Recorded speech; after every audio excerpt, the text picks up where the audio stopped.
Mangekyo Sharingan Bloodwood.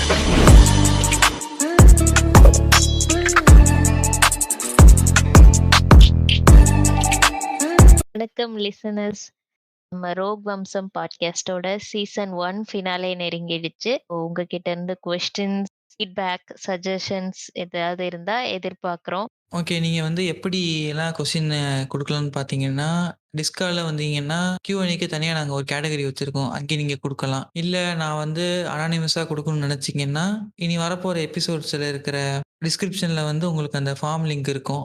அங்கேயும் உங்களால பார்க்க முடியலன்னா, எங்களோட Instagram பேஜஸ்ல வந்து பயோல போனீங்கன்னா லிங்க் இருக்கும். உள்ள போனீங்கன்னா, ஃபர்ஸ்ட் எடுத்தோனே Q&A இருக்கும். அங்க வந்து உங்களோட இத குடுக்கலாம். அங்க வந்து உங்க நேம் குடுத்தாலும் சரி, இல்ல நேம் வேணாம் நான் வந்து ரேண்டமாவே கொஸ்டின் கேட்கனாலும் கேட்கலாம். ஒரு ஆள் எத்தனை கொஸ்டின் வேணாலும் கேட்கலாம். கொஸ்டின்ஸ் வந்து எது வரைக்கும் வாங்கிக்குவோம்னா, 26 வரைக்கும் வாங்குவோம். டிசம்பர் 26 வரைக்கும் நாங்க வாங்கிக்குவோம். கரெக்ட்டா இந்த 10 நாள் நாங்க டைம் வச்சிருக்கோம். இனி வரப்போற எபிசோட்லயும் இத குடுத்துருவோம். ஞாபகம் வச்சுக்கோங்க 26 தான் லாஸ்ட் டேட். ஸோ அவ்வளோதான். நீங்க வந்து எங்க போய் கொஸ்டின் குடுக்குறனாலும் குடுக்கலாம். உங்களோட பேர் வச்சு குடுத்தாலும் சரி, இல்லாம குடுத்தாலும் சரி, உங்களோட எல்லா கொஸ்டின்ஸும் கேட்கலாம். நீங்க எத பத்தி வேணாலும் கேட்கலாம். அது உங்களோட விருப்பம் தான். So thank you all. வணக்கம். நான் உங்கள் இட்டாச்சி. நம்மளோட இன்னைக்கு கோணம் இணைஞ்சிருக்காங்க. வணக்கம் கோணம். வணக்கம் இட்டாச்சி, நலமா இருக்கீங்களா? நலமா இருக்கேன். இன்னைக்கு நம்ம பார்க்க போற டாபிக் முன்னாடி டிஎம்கே பத்தி நீங்க என்ன நினைக்கிறீங்க? திராவிட கொள்கைகளை தமிழ்நாட்டுல வேரூன்ற செய்த கட்சி அது மட்டும் தானா? அண்ணாவால ஆரம்பிக்கப்பட்ட கட்சி. இன்னொரு கட்சி ஒண்ணு இருக்கே. அவங்க வந்து கொள்கைகளா வேரூன்ற செய்யலப்பா. இந்த கட்சியே ஒரு புனைச் சுருட்டு தான். வேற டிஎம்கே பத்தினா என்ன சொல்லுவீங்க? சரி, ஓகே. ஊபி ஆகலான்னு நினைச்சா விடமாட்ட போல இருக்கு. ஆ, குடும்ப அரசியல் கட்சி அப்படின்னு ஒரு இன்னொரு பெயரும் இருக்கிறது திராவிட முன்னேற்ற கழகத்திற்கு. ஓகே. இப்ப அந்த குடும்ப அரசியல பத்தி தான் நம்ம இந்த பாட்காஸ்ட்ல பார்க்க போறோம். வெல்கம் டு ரோக் வம்சம் பாட்காஸ்ட் ஃப்ரெண்ட்ஸ். இன்னைக்கு நம்ம பார்க்க போற சம்பவம் தினகரன் ஆபீஸ் எரிப்பு. அதை தொடர்ந்து தமிழ்நாட்டுல நடந்த அரசியல் மாற்றங்கள், அதை பத்தி தான் பார்க்க போறோம். வாங்க கண்டென்ட்டுக்குள்ள போலாம். ஓகே. நீங்க வந்து குடும்ப கட்சின்னு சொல்லிட்டீங்க இல்லையா? அவங்க ஃபேமிலி பத்தி நம்ம தெரிஞ்சுட்டா கொஞ்சம் ஈஸியா இருக்கும் இல்லையா? ஸோ அதனால அந்த ஃபேமிலிய பத்தி கொஞ்சம் சொல்லிடுங்களேன். ஸோ இப்போ பார்த்தீங்கன்னா நம்ம கலைஞருக்கு 3 மனைவிகள். ஆம், அதுல பார்த்தீங்கன்னா முதல் மனைவியோட பையன் தான் வந்து மூக்கா முத்து. அவர் வந்து இப்போ எந்த அரசியல் ஆம், தொடர்புல இல்ல. ஸோ அவரை தள்ளி விட்டுருங்க. அதுக்கப்புறம் அவருக்கு 2வது மனைவி தாயாளம்மாள். ஸோ அவங்களுக்கு 3 ஆண் குழந்தைகள். அவங்க யார் யாரு அப்படின்னு பார்த்தீங்கன்னா, மு.க. அழகிரி, மு.க. ஸ்டாலின், அ மு.க. தமிழரசு. ஸோ இப்ப இதுல ஸ்டாலினோட பையன் உதயநிதி ஸ்டாலின் அப்படின்னு சொல்லிட்டு நமக்கு தெரியும். அதுல அப்புறம் மு.க. தமிழரசு அவரோட பையன் தான் வந்து அருள்நிதி. ஸோ இது வந்து அவர் 2வது மனைவியோட குடும்பம். 3வது மனைவி யாருன்னு பார்த்தீங்கன்னா, ராஜாத்தி அம்மாள் அப்படின்னு சொல்லிட்டு அவங்களோட பொண்ணு தான் வந்து நம்ம கனிமொழி எம்பி. ஸோ இது வந்து கலைஞரோட ஃபேமிலி. இதுக்கு இல்லாம அ இன்னொருத்தவங்க யாருன்னா, கலைஞரோட சிஸ்டர், அவங்களோட ஃபேமிலி. இது வந்து கலைஞரோட சொந்தக்காரங்க. ஸோ அந்த சிஸ்டரோட பையன் தான் வந்து முரசொலி மாறன். அதுக்கப்புறம் அவரோட பசங்க தான் வந்து கலாநிதி மாறன் அண்ட் தயாநிதி மாறன். அ கலாநிதி மாறன் தான் வந்து சன் குழுமத்தோட ஓனர். இவங்க தான் வந்து இந்த முக்கியமான ஆட்கள் இந்த குடும்பத்துல. யாருப்பா? தமிழ்நாட்டின் மெஸ்ஸி. தமிழ்நாட்டின் மெஸ்ஸியா? அவரு இன்னும் வரட்டுமே. இன்னும் கொஞ்சம் டைம் ஆகட்டுமே. 26ல வந்துருவாரு இல்லையா? தெரியல, பார்ப்போம். அவங்க அப்பாவுக்கே இப்பதான் வந்து ரொம்ப முயற்சி பண்ணிக்கிட்டு இருக்கிறாங்க. எல்லாரும் சேர்ந்து. உங்க ஃபேமிலி படி பார்த்தோம்னா, ஆ நிதி வெர்சஸ் மாறன் கரெக்ட்டா? ஆமாமா. ஒரு பக்கம் நிதி, இன்னொரு பக்கம் மாறன். ஸோ உங்களுக்குள்ள நடந்த கிளாஷ் தானே இந்த இன்சிடென்ட். ஆமாமா. அது ஏன் எப்படி நடந்துச்சு அப்படின்ட்டு பார்ப்போம். போக போக அத பார்க்கலாம். இந்த தினகரன் அப்படின்ற இந்த நியூஸ் பேப்பரோட ஹிஸ்டரி என்ன அப்படின்னு பார்த்தீங்கன்னா, 2005 டிசம்பர்ல இது வந்து கலாநிதி மாறன் வாங்குறாரு. முன்னாடி இந்த தினகரன் வந்து கே.பி. கந்தசாமி அப்படிங்கிற ஒருத்தர் வந்து நடத்திட்டு இருக்காரு இந்த பேப்பர். அவரு வந்து ஒரு டிஎம்கே ஆளு தான். ஸோ அவர்கிட்ட இருந்து தினகரன் வாங்குறாரு. ஒரு நியூஸ் பேப்பர் மீடியா வாங்குறாரு. அதுக்கப்புறம் 2006ல வந்து டிஎம்கே வந்து ரூலிங் பார்ட்டியா வராங்க. இந்த பேப்பர் வாங்குனதுல இருந்தே என்ன பண்றாங்க அப்படின்னு பார்த்தீங்கன்னா, கலாநிதி மாறன் வந்து என்ன பண்றாங்க அப்படின்னு பார்த்தீங்கன்னா, ஆப்வியஸா அவங்க வந்து டிஎம்கே ஃபேமிலி அப்படிங்கிறனால அந்த ஒரு அவங்களுக்கான சப்போர்ட் அவங்கள பத்தி பாசிட்டிவான ஒரு நியூஸ் அந்த மாரி வந்து இதுக்கப்புறம் என்ன ஆகுது அப்படின்னு பார்த்தீங்கன்னா, இப்ப 2007ல வந்து தினகரன் என்ன பண்றாங்க, ஒரு சர்வே ரிசல்ட் ஒண்ணு பப்ளிஷ் பண்றாங்க. சர்வே யார் கண்டக்ட் பண்றாங்க அப்படின்னு பார்த்தீங்கன்னா, ஏசி நெல்சன் அண்ட் கோ அப்படின்னு சொல்லிட்டு ஒரு மார்க்கெட்டிங் கம்பெனி வந்து இந்த சர்வே கண்டக்ட் அதோட ரிசல்ட் வந்து தொடர்ந்து தினகரன் நியூஸ் பேப்பர்ல இருந்து பப்ளிஷ் பண்ணிருக்காங்க. அவங்க வந்து மெயினா பப்ளிஷ் பண்ணிட்டு இருந்த விஷயம் என்னன்னு பார்த்தீங்கன்னா, சென்ட்ரல் மினிஸ்டர்ஸ் தமிழ்நாட்டுல இருந்து சென்ட்ரல்ல இருக்க மினிஸ்டர்ஸோட நடவடிக்கைகள், அவங்களோட ஆக்ஷன்ஸ் வந்து மக்கள் கிட்ட என்ன மாதிரி ஒரு இம்பாக்ட் ஏற்படுத்தியிருக்கு அப்படின்ற மாதிரி ஒரு சர்வே ஒண்ணு. அதுல வந்து யார் வந்து அதிகமா ஒரு நல்ல பாசிட்டிவ் ரிவ்யூஸ் மக்கள் மனசுல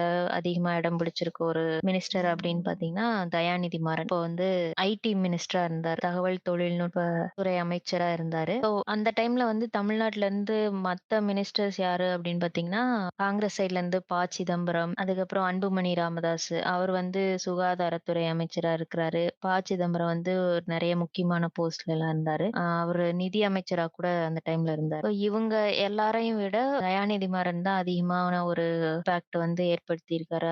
நிறைய நல்லது பண்றாருன்ற மாதிரி மக்கள் பாக்குறாங்க அப்படின்ற மாதிரியான அந்த சர்வே ரிசல்ட்ஸ் எல்லாம் வருது. அதுவே வந்து மத்த மினிஸ்டர்ஸ் வந்து குறைச்சு மதிப்பிடுற மாதிரி ஒரு அதுலயும் நிறைய கிரிட்டிசிசம் வந்துட்டு இருந்தது. அந்த டைம்ல என்ன பண்றாங்க அப்படின்னா, இந்த போல் ரிசல்ட் வந்து ஒரு சில நாட்கள்லயே வந்து இன்னொரு சர்வே ரிசல்ட் ஒண்ணு பப்ளிஷ் பண்றாங்க. அது என்னன்னு பாத்தீங்கன்னா, தமிழ்நாட்டுல கலைஞர் கருணாநிதிக்கு அப்புறம் யார் வந்து டிஎம்கே கட்சியில இருந்து ஒரு சிஎம் கேண்டிடேட் ரேஞ்சுக்கு ஒரு முக்கியமான ஆளா யார் இருப்பாங்க மக்கள் நினைக்கிறாங்க அப்படின்ற மாதிரி ஒரு போல். அதுல வந்து யார் அதிகமா யாருக்கு பாசிட்டிவா வந்திருக்கு அப்படின்னு பார்த்தோம்னா, கிட்டத்தட்ட ஒரு 70% வந்து ஸ்டாலின் அவர்களுக்கு வந்திருக்கு. அதுக்கப்புறம் ஒரு 2% பீப்புள் வந்து அழகிரிக்கு ஓட் பண்ணியிருந்திருக்காங்க. அப்புறம் ஒரு 2% வந்து கனிமொழி, அப்புறம் அதர்ஸ் அப்படின்ற ஒரு கேட்டகரியில மீதி மக்கள் ஓட் பண்ண மாதிரி ஒரு சர்வே ரிசல்ட் ஒண்ணு பப்ளிஷ் பண்றாங்க. இதுதான் வந்து இங்க ட்ரிகர் பாயிண்டா மாறுது. ஏன்னா அந்த டைம்ல அந்த அதர்ஸ் அப்படிங்கிறதுக்குள்ள தயாநிதி மாறனும் வருவாரு. ஏன்னா அப்ப வந்து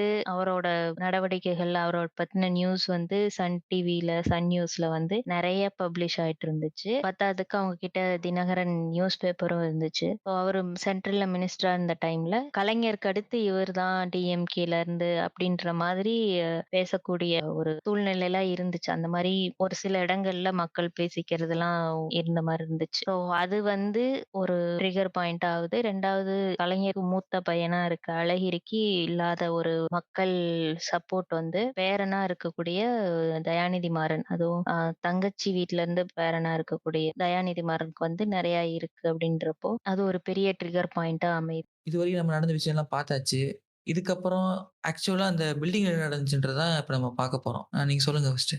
என்ன நடக்குது அப்படின்னு பார்த்தோம்னா, இந்த போல் ரிசல்ட்ஸ் வந்துருச்சா, வந்து பேப்பர்ல போட்டாங்க. இப்ப இத பார்த்தோன்ன என்ன ஆகுது அப்படின்னா, மதுரை அண்ட் அத சுத்தி இருக்க தமிழ்நாட்டுல வந்து ஒரு கலவரம் ஆகுது. ஏன் அப்படின்னா வந்து அழகிரிக்கு வந்து ரொம்ப கம்மி பெர்சன்டேஜ் வந்திருக்கு. ரிசல்ட்ல மக்கள் சப்போர்ட் இல்ல அப்படின்னு பார்த்தோன்ன, பேப்பருக்கு அதாவது தினகரனுக்கு எதிரா நெறைய போராட்டம், மறியல், அந்த பேப்பர வச்சு கொளுத்துறது, இந்த மாரி விஷயங்கள்லாம் சவுத் தமிழ்நாடுல நடக்க ஆரம்பிக்குது.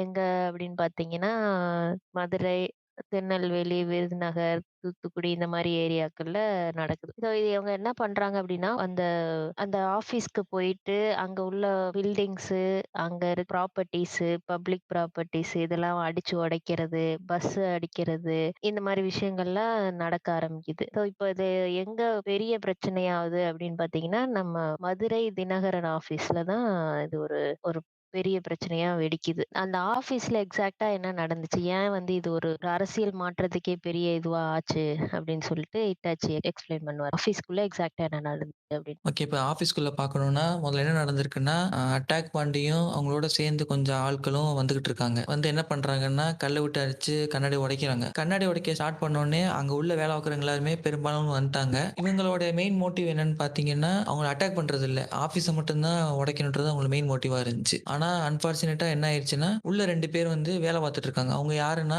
இந்த அடுத்த நாள் பேப்பருக்கு வந்து இமேஜஸ்லாம் கலெக்ட் பண்ணி வச்சிருப்பாங்க இல்லையா? அந்த டிபார்ட்மெண்ட் உள்ள ஆட்கள்லாம் அங்க உள்ள இருக்காங்க. அப்படி உள்ள இருக்கும்போது, அவங்களுக்கு வந்து தகவல் கொஞ்சம் லேட்டா தான் கிடைக்குது. ஏன்னா, அவங்க வொர்க் ஸ்பேஸ் வந்து அந்த மாரி இருக்கும். ஸோ அந்த வொர்க் ஸ்பேஸ் இருக்கிறதுனால, இவங்களுக்கு வந்து ஒன்ஸ் தகவல் லேட்டா தான் கிடைக்குது. என்ன பண்றாங்கன்னா, வெளிய மேனேஜர் இருக்காரு. அவருக்கு ஃபோன் பண்ணிட்டு, இந்த மாரி எங்களோட டீட்டெயில்ஸ்லாம் அந்த ஒரு ஹார்ட் டிஸ்க்ல இருக்கு. நாங்க எடுத்துட்டு வரணும்னு சொல்லிட்டு பேசிட்டு இருக்கும்போதே பாதியிலேயே கட் ஆகுது. அதுக்கப்புறம் உள்ள என்ன நடந்துச்சுன்னு யாருக்கும் தெரியாது. 1/4 மணி நேரம் ஆகுது, 1/2 மணி நேரம் ஆகுது. நேரம் ஆக ஆக என்ன ஆயிட்டு இருக்குன்னா, அங்க புகை அதிகமா வந்துகிட்டு இருக்கு. சுத்தி யாரும் நிக்க முடியல. உடனே அங்க வெளிய இருக்க மேனேஜர் வந்து, அங்க செக்யூரிட்டி இருந்த ஆள என்ன பண்றாருன்னா, பின்வாசல் வழியா உள்ள போய் பார்க்க சொல்றாரு. பின்வாசல் வழியா போய் பார்க்கும்போது என்ன ஆகுதுன்னா, அவரும் உள்ள போயி அந்த அந்த புகை மூட்டத்துல மூச்சு திணறி அவரும் இறந்து போயிட்டாங்க. அப்ப ஒரு 12, 12:30 ஆகுது. அப்புறமா தீயெல்லாம் பொறுமையா அணைஞ்ச பிறகு உள்ள போய் பார்க்கும்போது 3 பேரும் உடல் கருகி இறந்து போயிட்டாங்க. இந்த நிகழ்ச்சி வந்து எப்ப வேகமா பரவ ஆரம்பிக்குதோ, ஆட்டோமேட்டிக்கா போலீஸ் வந்து அதிகமா குவியிறாங்க. பிரஸ் பீப்பிளும் எல்லாம் அங்க வந்து ரொம்ப போராட்டம் பண்ணிட்டு இருக்காங்க. அழகிரி அரெஸ்ட் பண்ண சொல்லிட்டு. அப்படியே இதே மாரி போயிட்டு இருக்கும்போது தான்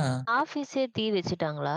ஆஃபீஸ் தீ வச்சாங்கன்னா எப்படி சொல்றது? அவங்க கல்ல விட்டு எரிஞ்சிருக்காங்க. உள்ள வந்து ஏசி சிஸ்டம் தானே இருக்கும். அதுக்குள்ள போய் யாரோ ஏதோ பண்ணியிருக்காங்க. அதனால புகை வர ஆரம்பிச்சிருக்கு. புகை வந்து அப்படியே அடுத்த கட்டமா நெருப்பா மாறியிருக்கு. இப்ப நீங்க யூசுவலா பார்த்தீங்கன்னா, பெரிய பெரிய பில்டிங் எல்லாமே சென்ட்ரலைஸ் ஏசியா தான் இருக்கும். எங்கேயாவது ஒரு இடத்துல பிரச்சனை வந்துருச்சுன்னா, ஃபுல்லாவே அந்த இடத்துல புகை வர ஆரம்பிச்சுரும் இல்லையா? ஸோ அதனால அங்க புகை வந்திருக்கு. அத தொடர்ந்து நெருப்பு வந்திருக்கு. அப்போ பெட்ரோல் பம்ப் போடலையா? பெட்ரோல் பம்ப் போடல. பெட்ரோல் பம்ப் வீசியிருந்தாங்கன்னா தான் முதல்ல பிரச்சனை ஆயிருக்கும் இல்லையா? அது சென்ட்ரலைஸ் அதான் ஏதோ ஒண்ணு நடந்திருக்கு. பெட்ரோல் பம்ப் போட்டாலும் போட்டுருக்கலாம். அது உள்ள என்ன நடந்துச்சுன்னு நமக்கு தெரியல. ஏன்னா அது இத பத்தி விரிவான தகவல் நமக்கு வந்து கிடைக்கல. சும்மா பேசிக்கா தான் சொல்லியிருக்காங்க. ஆனா 3 பேர் இறந்ததும் உண்ம. அதுல 2 பேர் வந்து வொர்க்கிங் ஸ்டாஃப், ஒருத்தர் வந்து செக்யூரிட்டி கார்ட். இப்ப வந்து இவ்வளவு நடந்துச்சு இல்லையா? இதுக்கப்புறம் என்னென்ன விளைவு நடந்துச்சுன்றத இப்ப நம்ம கோனல் சொல்லுவாங்க. ஸோ இது வந்து நடக்கும்போது நம்ம கலைஞர் தான் வந்து சிஎம்மா இருக்கிறாரு. உடனே அவருக்கு நியூஸ் போகுது. என்ன ஆக்ஷன் எடுக்குறாரு அப்படின்னு சொன்னா அப்படின்னா, அவரு உடனே வந்து அனௌன்ஸ் பண்றாரு. சட்டப்படி என்ன நடவடிக்கை எடுக்கப்படுமோ எடுப்போம். கவர்மெண்ட் வந்து இந்த சட்ட நடவடிக்கையில இருந்து பின்வாங்காது அப்படிங்கிற மாரி ஒரு ப்ராமிஸ் பண்றாரு. அதுக்கப்புறம் பார்த்தீங்கன்னா, கலாநிதி மாறன் வராரு. அவரோட ஆஃபீஸ் தானே எரிஞ்சு போனது. அவரு வந்து அன்னைக்கு மத்தியானமே வந்து அந்த ஆஃபீஸ நேர்ல வந்து பார்த்துட்டு, மதுரை தினகரன் ஆஃபீஸ நேர்ல வந்து பார்த்துட்டு, அந்த இறந்து போனவங்க 3 பேர் குடும்பத்துக்கு 15,00,000 அப்படின்ற மாதிரி ஒரு இதெல்லாம் அனௌன்ஸ்மென்ட்லாம் குடுத்துட்டு, லீகலா என்ன ப்ரொசீட் பண்ணுவோம் முடியுமோ, அது வந்து சன் டிவி சைட்லருந்து கண்டிப்பா பண்ணுவோம் அப்படிங்கிற மாரி அவரும் ஒரு பிரஸ் மீட் குடுத்துட்டு, அவரு கிளம்பிடுறாரு. இதுக்கப்புறம் என்ன நடக்குது அப்படின்னு பார்த்தீங்கன்னா, பிரஸ் பீப்பிள்லாம் சேர்ந்து இதுல அழகிரி இன்வால்வ் பண்ணணும் அப்படின்னு சொல்லிட்டு, ஒரு போராட்டம் நடத்தணும் அப்படின்னு சொல்லிட்டு, ஒண்ணு சேர பார்க்குறாங்க. அகைன்ஸ்ட்டா கவர்மெண்ட் வந்து வாய்ஸ் ஆஃப் பிரஸ் ஒரு கருத்துரிமைய வந்து இது பண்றாங்க, ஒடுக்குறாங்க அப்படிங்கிறதுக்கு அதுக்காக வந்து எல்லாரும் ஒண்ணு சேர்ந்து போராடணும் அப்படிங்கிற மாதிரி ஒரு பெரிய ப்ரொட்டஸ்ட் கண்டக்ட் பண்ணலாம் அப்படிங்கிற மாதிரி பிளான் பண்றாங்க. இந்த சம்பவம் நடந்து 3வது நாள். அப்ப வந்து அன்னைக்கு அந்த மறுநாள் நாளைக்கு காலையில ப்ரொட்டஸ்ட் அப்படின்னா, இன்னைக்கு வந்து கலைஞர் வந்து பிரஸ் பீப்பிள் கூப்பிட்டு சமாதானம் பேசுறாரு. இல்ல இதுக்கு அகைன்ஸ்ட்டா சட்டப்படி என்ன நடவடிக்கை எடுப்போமோ, அதை எடுப்போம். கவர்மெண்ட் வந்து ப்ராப்பரா இத ஹேண்டில் பண்ணும் இந்த பிரச்சனைய அப்படின்னு சொல்லிட்டு, அதனால ப்ரொட்டஸ்ட்ட வந்து வாபஸ் வாங்குங்க அப்படின்னு சொல்லி எப்படியோ பேசி கன்வின்ஸ் பண்ணி அந்த ப்ரொட்டஸ்ட்ட வந்து வாபஸ் வாங்க வைக்கிறாரு. இதுக்கப்புறம் அன்னைக்கு நைட்டே அந்த சம்பவம் நடந்த அன்னைக்கு நைட்டே என்ன ஆகுது அப்படின்னு பார்த்தீங்கன்னா, இதுக்கு வந்து ப்ரூஃப் இல்ல. கலைஞர் தான் வந்து சொன்னாரா அப்படின்னு சொல்லிட்டு. ஆனா வந்து அன்னைக்கு இருந்த மீடியா வந்து என்ன எழுதுனாங்க அப்படின்னா, டிஎம்கே சைட்ல இருந்து அதாவது கலைஞர் சைட்ல இருந்து வந்த பிரஷர்னால இம்மீடியட்டா அவரோட சென்ட்ரல் மினிஸ்டர் போஸ்ட்ட வந்து தயாநிதி மாறன் வந்து ரிசைன் பண்ணாரு. அதாவது தகவல் தொழில்நுட்ப அமைச்சரா இருந்தாரு. அந்த போஸ்ட் வந்து அவர் இம்மீடியட்டா ரிசைன் பண்ணிட்டாரு. அன்னைக்கு நைட்டே இந்த சம்பவம் நடந்த அன்னைக்கு நைட்டே ரிசைன் பண்ணிட்டாரு. இதெல்லாம் இப்போ நடந்து முடிஞ்சிட்டு இருக்கு. ஸோ இதெல்லாம் இந்த 2, 3 நாள்லயே எல்லாமே இந்த மே 9ஆம் தேதி இந்த பிரச்சனை நடக்குது. அதுலருந்து 3 நாள்ல இவ்ளோ விஷயங்கள் நடந்து முடிஞ்சது தமிழ்நாட்ல. ஓகே. இப்ப இதுல வந்து பார்த்தோம்னா, கலாநிதி வந்து அந்த ஒரு வாட்டி தான் அந்த ஆஃபீஸ் போனாரு இல்லையா? அப்புறம் போகவே இல்ல கரெக்ட்டா? அன்னைக்கு சம்பவம் நடந்த அன்னைக்கு போனாரு. அதுக்கப்புறம் அதெல்லாம் குடுத்த அந்த அவர் சொன்ன மாரி அந்த அமௌண்ட்லாம் குடுத்துட்டதா தான் சொல்றாங்க. இறந்து போனவங்க ஃபேமிலிக்கு வந்து அமௌண்ட் சொன்னது, நஷ்ட ஈடு சொன்னது, அதுக்கப்புறம் அங்க பாதிக்கப்பட்டவங்களுக்கு சன் நெட்வொர்க்ல வேலை, இந்த மாரி விஷயங்கள்லாம் அவர் பண்ணிட்டதா தான் சொல்றாங்க. எல்லாம் இன்னொரு முக்கியமான விஷயம் என்னன்னா, இந்த வருஷம் வந்து 2006 வந்து கலைஞர் வந்து அரசியல்வாதியா சட்டமன்றத்துக்குள்ள வந்ததுலேருந்து 50வது வருஷம். ஸோ அது வந்து அவருக்கு ஒரு பொன்விழா அரசியல் வாழ்க்கையில அப்படிங்கிற மாதிரி ஒரு முக்கியமான வருஷம். அந்த டைம்ல வந்து இந்த மாரி ஒரு ஒரு நெகட்டிவ் சம்பவம் நடக்குது. இப்ப நீங்க வந்து அந்த சம்பவம் சொல்ட்டீங்க இல்லையா? அன்னைக்கு என்ன நடந்துச்சுன்றத நம்ம பாதி சொல்ட்டோம். இப்ப மீதி பாதி என்னன்னு பார்த்தீங்கன்னா, யார் யார் இருந்தான்றத அந்த இன்சிடென்ட்க்கு அப்புறம் கொஞ்சம் கொஞ்சமா வெளிய வருது. இந்த இன்சிடென்ட் வெளிய வரதுக்கு முக்கியமான காரணம் யாருன்னு பார்த்தீங்கன்னா, நக்கீரன்ல வந்து ஒரு ஆர்டிக்கிள் பிரீஃபா போட்டிருந்தாங்க. அதோட ஃப்ரண்ட் பேஜ் கவர் பார்த்தீங்கன்னாலே, அந்த இன்சிடென்ட் பத்த ஃபோட்டோ எல்லாமே தான் இருக்கும். அதுல ஒரு ஃபோட்டோல வந்து பார்த்தீங்கன்னா, அதுதான் வந்து மெயினா அந்த அக்யூஸ்ட பிடிக்கிறதுக்கு சாதகமா இருந்தது. அந்த ஃபோட்டோ என்ன இருக்குன்னு பார்த்தீங்கன்னா, முன்னாடி வந்து அட்டாக் பண்ணி நடந்து வந்துகிட்டு இருப்பான். அவனுக்கு பின்னாடி வந்து ஒரு 7, 8 பேர் வந்துகிட்டு இருப்பாங்க. அவங்களுக்கும் பின்னாடி ஒரு போலீஸ்காரர் ஒருத்தன் இருக்காரு. போலீஸ்காரன்னு சொன்னோனே நார்மலா ஒரு எஸ்ஐயோ, ஒரு ஏட்டோ அந்த மாரி இல்லாம டிஎஸ்பி வந்து நடந்து வந்துட்டு இருக்காரு அவங்க கூட. அந்த டிஎஸ்பி பேர் வந்து என்னன்னா ராஜாராம். அவர் வந்து என்ன பண்ணிட்டு இருக்காருன்னா, இவங்கள தடுக்க வரல. மாறா இவங்களுக்கு வந்து ஒரு பாடி கார்ட் மாரி வந்துகிட்டு இருக்காரு. இதுதான் அந்த பிரஸ் பீப்பிள் எல்லாமே ஃபோட்டோ எடுத்து வச்சிருக்காங்க. ஃபோட்டோ எடுத்து அவர் ஒருத்தர் தான் அந்த காப்பி வச்சிருக்காரு. அது சர்க்குலேட் ஆன பிறகு தான் இந்த விஷயம்லாம் பெருசாயிட்டு இருக்கு. இவ்வளோ நடந்துகிட்டு இருக்கே, மதுரையில வேற யாருமே கண்டுக்கலையான்னு கேட்டீங்கன்னா, மதுரையில மேயர் ஒருத்தர் இருந்தாங்க. அவங்க அழகிரி சப்போர்ட்டர் இருக்கிறனால இதுவுமே அவங்க மூடி மறைக்க பார்த்தாங்க. பிளஸ் அந்த ஆஃபீஸ் வந்து அவுட்டர்ல இருக்கிறதுனால, இவங்களுக்கு வந்து ஒரு வசதியா போயிருச்சு. யாராவது கேட்டா அவுட்டர்ல இருக்கு. எங்களால வந்து எந்த ஆக்ஷன் எடுக்க முடியல. அப்படின்ற ஒரு கதை அளக்கிறதுக்கு இது வந்து ஒரு பெர்ஃபெக்ட்டான ஒரு சான்ஸ் மாரி யூஸ் பண்ணிட்டு இருக்காங்க. இது பத்தாதுன்னு பார்த்தீங்கன்னா, அழகிரிக்கு வந்து மொத்தம் 2 பேரு. லெஃப்ட் ஹேண்ட், ரைட் ஹேண்ட் மாரி. அதுல ஒருத்தர் வந்து யாருன்னா பொட்டு சுரேஷ், இன்னொன்னு வந்து அட்டாக் பண்டி. இப்ப நான் சொன்ன இந்த அட்டாக் பண்டி வந்து என்ன பண்ணியிருக்காங்கன்னா, அடுத்த கட்டத்துக்கு மூவ் ஆகணும்னு சொல்ட்டு, அவருடைய சப்போர்ட்டர்ல வந்து அடுத்த கட்டத்துக்கு போனோம்னா, நமக்கு அடுத்த இதுல எம்பி சீட்டோ, இல்ல எம்எல்ஏ சீட்டோ கிடைக்கும்னு என்ன பண்றாங்கன்னா, இந்த விஷயத்த பண்றாங்க. மெயினா வந்து ஒரு சீட்டுக்காண்டி நடந்த ஒரு இன்சிடென்ட் தான் இதே தவிர, இதுல அழகிரிக்கு முழுசா சப்போர்ட் இருக்கா? இல்ல அவரு கான்ஷியஸ்ல நடந்துச்சா? இல்லையான்றது நமக்கு தெரியாது. இதுக்கப்புறமா இந்த கேஸ் வந்து கொஞ்சம் கொஞ்சமா போகுது. அத பத்தி விரிவா நம்ம கோணம் இப்ப சொல்லுவாங்க. இப்போ இந்த சம்பவம் நடந்து முடிஞ்சிச்சு. விசாரணை ஆரம்பிக்கணும். ஆனா வந்து சிஎம் பையனே வந்து அவரோட பேரு அடிபடுது. போலீஸ் டிபார்ட்மெண்ட் வந்து சிஎம் கீழ இருக்கு. அப்படிங்கிற காரணங்களால இந்த மாரி நம்பிக்கை இருக்காது. நடத்தப்படுற விசாரணை மீது மக்களுக்கு நம்பிக்கை இருக்காது அப்படின்னு சொல்லிட்டு கலைஞர் வந்து என்ன பண்றாருன்னா, கேஸ் வந்து சிபிஐ குடுத்துடலாம் அப்படின்னு சொல்லிட்டு சிபிஐக்கு ட்ரான்ஸ்ஃபர் பண்ணிடுறாங்க. இந்த வந்து தமிழ்நாட்டுக்குள்ள எங்கேயும் இந்த கேஸ் நடக்க வேணாம் விசாரணை அப்படின்னு சொல்லிட்டு சித்தூர் மாவட்டத்துக்கு அங்கருந்து விசாரிக்கிற மாரி பண்ணிடுறாங்க. ஸோ இதெல்லாம் இந்த மாரி கேஸ் வந்து இம்மீடியட்டா இந்த மாரி ட்ரான்ஸ்ஃபர் ஆயிடுது. அப்புறம் பார்த்தீங்கன்னா, எப்போ வந்து ஃபர்ஸ்ட் டைம் கோர்ட்ல வந்து சார்ஜ் ஷீட்லாம் இது பண்றாங்க அப்படின்னா, 2009 சம்பவம் நடக்குது 2006 3 வருஷம் கழிச்சு தான் வந்து 2009ல வந்து சிபிஐ வந்து 17 பேர் மேல சார்ஜ் ஷீட் ஃபைல் பண்றாங்க. அதுல வந்து பிரைம் அக்யூஸ்டா வந்து அந்த அட்டாக் பாண்டி அப்படிங்கிறவன வச்சு 17 பேர் மேல கேஸ் வந்து இது பண்றாங்க. சார்ஜ் ஷீட் ஃபைல் பண்றாங்க கோர்ட்ல. ஸோ இந்த இந்த 17 பேர்ல டிஸ்ட்ரிக்ட் கோர்ட் என்ன பண்றாங்க அப்படின்னா, யார் மேலயும் குற்றத்த வந்து நிரூபிக்க முடியல. எல்லார் மேலயும் டவுட் தான் இருக்கு. குற்றம் நிரூபிக்கப்படல அப்படின்னு சொல்லிட்டு எல்லாத்தையுமே ரிலீஸ் பண்ணிடுறாங்க. எப்போ 2009ல. அதுக்கப்புறம் என்ன நடக்குது அப்படின்னா, சிபிஐ வந்து மறுபடியும் இந்த கேஸ் மேல அப்பீல் சேலஞ்ச் பண்றாங்க. எங்கன்னா மெட்ராஸ் ஹைகோர்ட்ல வந்து எங்களுக்கு வந்து இந்த கேஸ் மேல அப்பீல் பண்ணணும் அப்படின்னு சொல்லிட்டு 2011ல வந்து அப்பீல் சேலஞ்ச் பண்றாங்க. ஹைகோர்ட்டும் வந்து அலோவ் பண்ணிடுறாங்க. ஓகே அப்பீல் பண்ணுங்க அப்படின்னு சொல்லிட்டு. ஸோ இந்த சம்பவம் நடக்குது எப்போ பார்த்தீங்கன்னா 2006.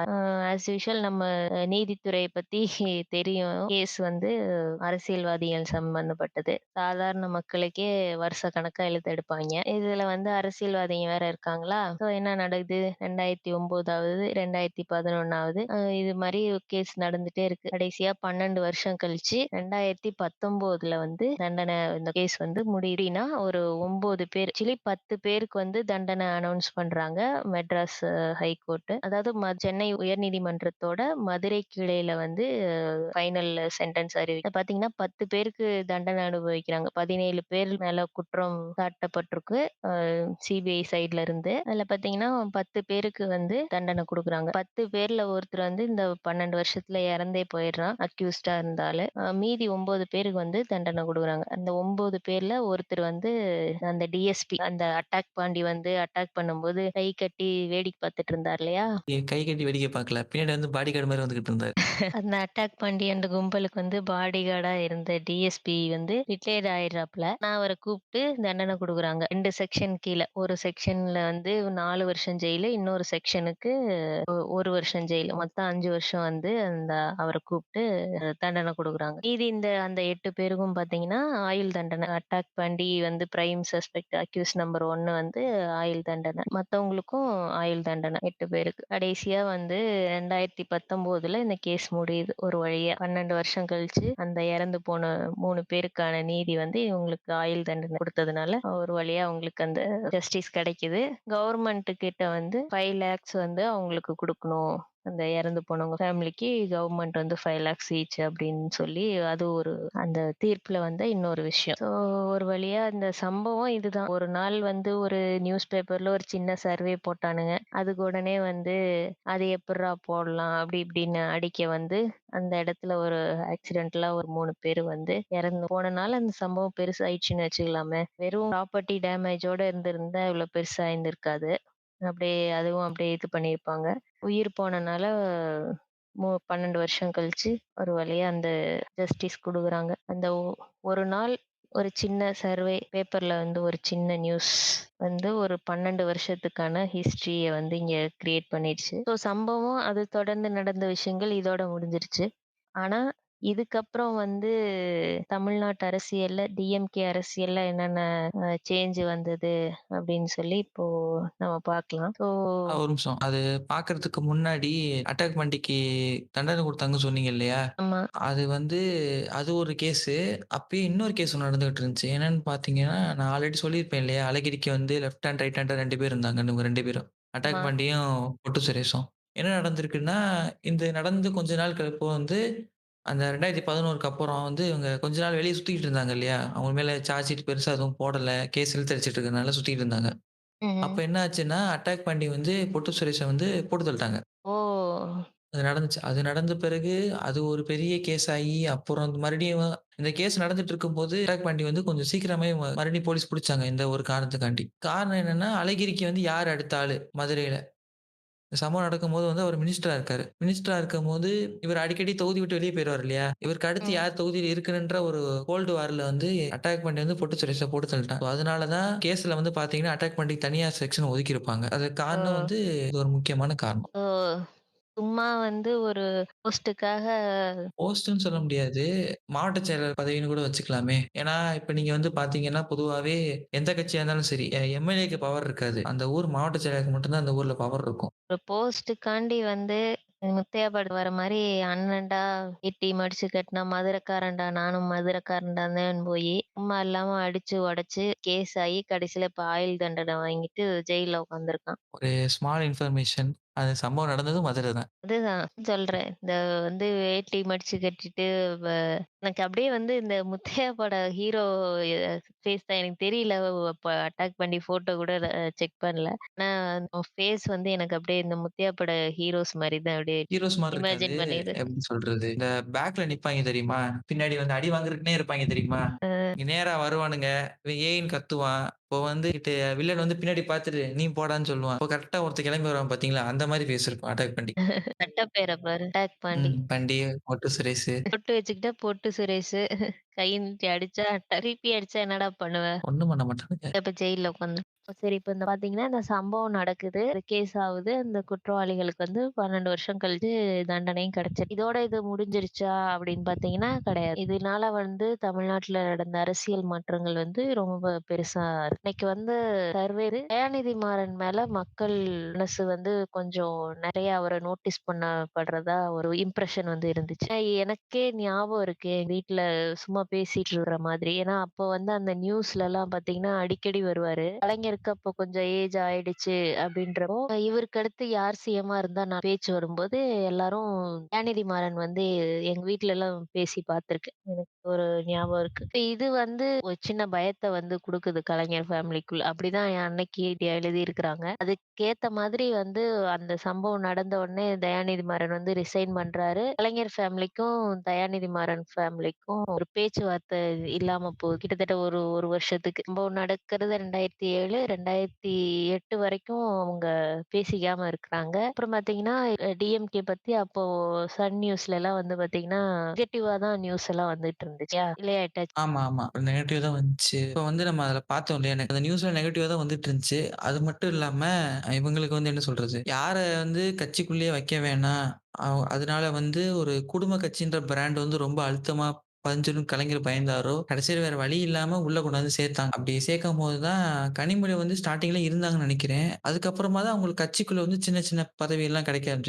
வேற நீங்க அழகிரி பார்த்தீங்கன்னா, அவருக்கு வந்து எம்பியா குடுத்துட்டு டைரக்ட்டா சென்ட்ரல் மினிஸ்டரும் குடுத்துட்டாங்க. எந்த மினிஸ்ட்ரின்னு பார்த்தீங்கன்னா, கெமிக்கல் அண்ட் ஃபெர்டிலைசர்க்கு. 2013 வரைக்கும் அவரு இருக்காரு. அதுக்கப்புறமா நம்ம பார்த்தோம்னா, கவர்ன்மெண்ட் கேபிள் இருக்கு இல்லையா? அந்த கவர்ன்மெண்ட் கேபிளே வச்சு ஒரு நல்ல ஒரு டிராமா மாரி இந்த 2 ஃபேமிலி ப்ளே பண்ணிட்டு இருந்தாங்க. கலைஞர் எப்ப அவங்கள தள்ளி வச்சாரோ, அப்பயே வந்துட்டு சன் டிவி ஆபீஸ் வந்து தனியா போயிருச்சு. அதுக்கப்புறமா இவர் வந்து இவங்க கையில வந்து கேபிள் இருக்கிறது நல்லதில்லன்னு சொல்லிட்டு, கேபிள் எல்லாமே வந்துட்டு கவர்ன்மென்ட்டோட கட்டுப்பாட்டுக்கு கொண்டாந்துட்டாங்க. கொஞ்ச நாள் போயிட்டு இருக்குது. அப்புறம் 2008ல வந்து என்ன நடந்துச்சுன்னு தெரியல. உள்ள என்ன டீலிங் போச்சா? கையில காசு கீசு ஏதாவது மாறுச்சான்னு தெரியல. ஆட்டோமேட்டிக்கா குடும்பம் 2 ஒண்ணா சேருது. சேர்ந்த பிறகு இந்த சூரியவம்சம் படத்துல கடைசியில ஒரு பாட்டு வரும். ஞாபகம் இருக்கா கோனன்? நட்சத்திர ஜன்னலில் வானம் எட்டி பாக்குது. அதேதான். அதே மாரி தான். எல்லாம் கம்பி மத்தாப்பு. ஆ கம்பி மத்தாப்பு பதிலா இங்க என்ன நடக்குதுன்னா, கேபிள் கயரெல்லாம் அத்து விட்டு அத வச்சு சுத்திக்கிட்டு இருக்காங்க. கவர்ன்மெண்ட் கேபிள் அவுத்துட்டு திருப்பி நார்மல் கேபிள் வந்துகிட்டு இருக்கு. இப்ப நார்மல் கேபிள் வரும்போது என்ன பிரச்சனை வருதுன்னா, அதுவுமே வந்து உங்க ஒரே நாள்ல கொண்டாடல. படிப்படியா கொண்டு வந்தாங்க. எப்படி படிப்படியா கொண்டு வந்தாங்கன்னா, அந்த கவர்ன்மெண்ட் கேபிள் லைன்லாம் போகும் இல்லையா? அதெல்லாம் அத்து விட்டுறது. அதெல்லாம் அத்து விட்டுட்டு, திருப்பி அந்த எஸ்சிவி மோனோபோலிக்கு வந்து அப்படியே கொஞ்சம் கொஞ்சமா ஸ்டெப் பை ஸ்டெப்பா கொண்டாந்துட்டு இருக்காங்க. இது யாராவது ஒரு பெரிய ஆபீசர் கேள்வி கேட்டாருன்னா, அவர் வந்து அடுத்த நாளே வேற ஒரு ஸ்டேட்டுக்கு மாறி போயிருவாரு. நெறைய ஐஏஎஸ் ஆபீசருக்கும் இந்த மாரி பாதிக்கப்பட்டிருக்காங்க. இதுக்கப்புறம் வந்து பார்த்தீங்கன்னா, கலைஞர் வந்து கொஞ்சம் லெத்தாஜிக்கா இருந்துட்டாரு. இந்த லெத்தாஜிக்குனால அந்தந்த டிஸ்ட்ரிக்ட்ல வந்து ஒவ்வொரு குட்டி, குட்டி சிஎம்ஸா உருவாக ஆரம்பிச்சுட்டாங்க. அதுல மெயினா வந்து பார்த்தீங்கன்னா, 2010ல ஒரு இன்சிடென்ட் நடந்துச்சு. ஏ1 வந்து என்ன பண்றாங்கன்னா, ஏன் இந்த இந்த சம்பவம்லாம் நடக்கும்போது என்ன பண்ணிட்டுருந்தாங்க? ஒரு எதிர்க்கட்சி தலைவரா? ஏ1க்கு வந்து எதிர்க்கட்சி தலைவராலாம் இல்ல. அவங்க ஆக்சுவலா என்ன பண்ணிட்டு இருந்தாங்கன்னா, 4 வருஷம் நல்லா கொடநாட்டுல போய் நல்லா மூக்க புடிக்க சாப்பிட்டுட்டு, நல்லா தூங்கிட்டு, நல்லா ஜாலியா இருந்தாங்க. அந்த அம்மா வந்து கடைசி 1 வருஷம் தான் அவங்க வந்து அரசியலுக்குள்ள பெருசா இன்வால்வ் ஆகுறாங்க. அதுவரைக்கும் உள்ள வரவே இல்ல. அதுவரைக்கும் நம்ம மிச்சர் சாப்பிடுவாரு இல்லையா? அவர் தான் அங்க கொஞ்சம் கொஞ்சம் வேல பார்த்துட்டு இருந்தாரு. அதாவது டிஎம்கே வந்து உள்ளுக்குள்ளேயே அடிச்சுக்கிட்டு,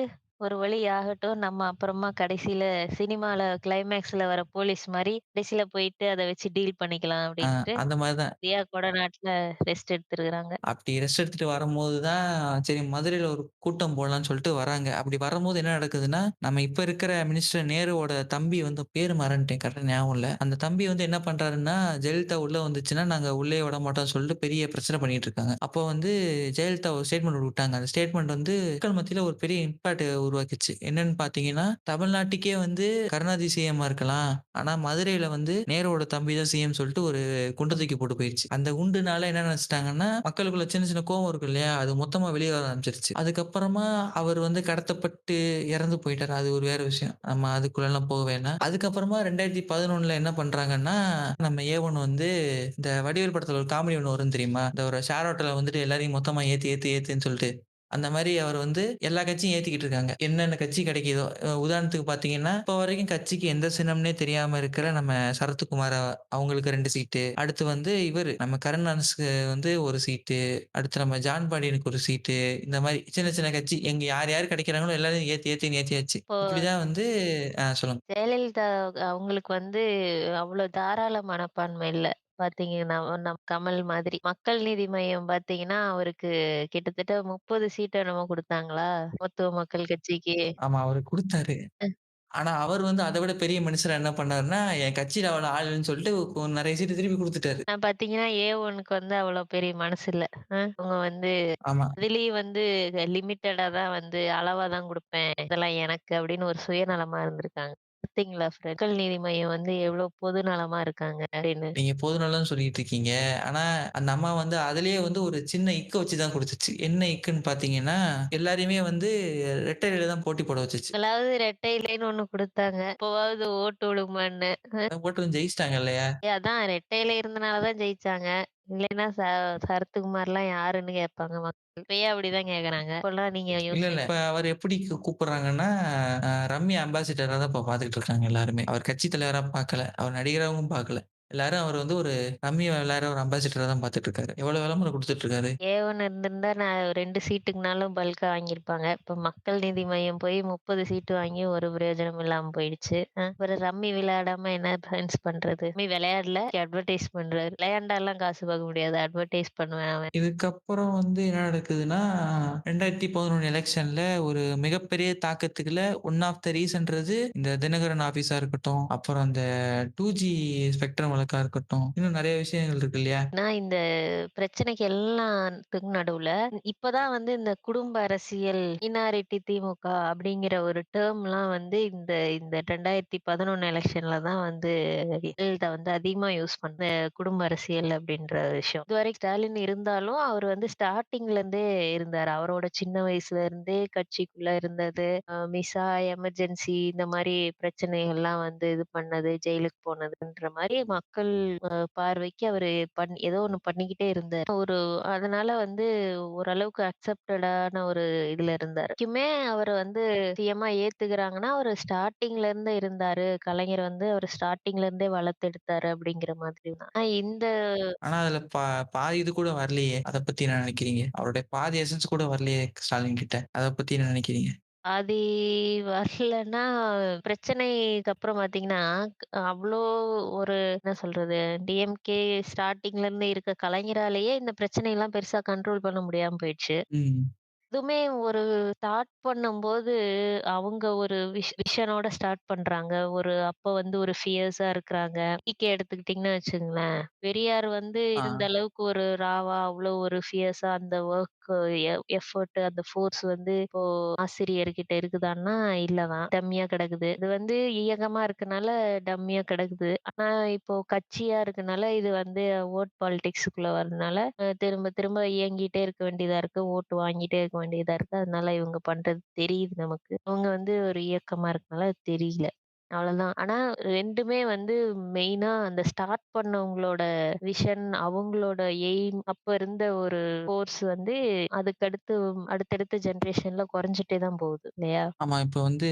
இப்ப கூட அந்த புக் ஃபேர் நடந்தப்போ கூட ஒரு பெரிய பிரச்சனை நடந்துச்சு தெரியுமா? சைலன்ட்டா நடந்துச்சு. அது யாருக்குமே தெரியாது. உங்களுக்கு தெரியுமா? தெரியல எத பத்தி சொல்றீங்க? சென்னையில புக் ஃபேர் நடந்துச்சு இல்லையா? ஆமா, இவங்க ஸ்டார்ட்டிங்ல வந்த பிறகு. ஆமா. அதுக்கு முன்னாடிலாம் ஓகே இப்ப டிஎம்கேவோட கலர்னா என்னென்ன கலர் சொல்லுவீங்க?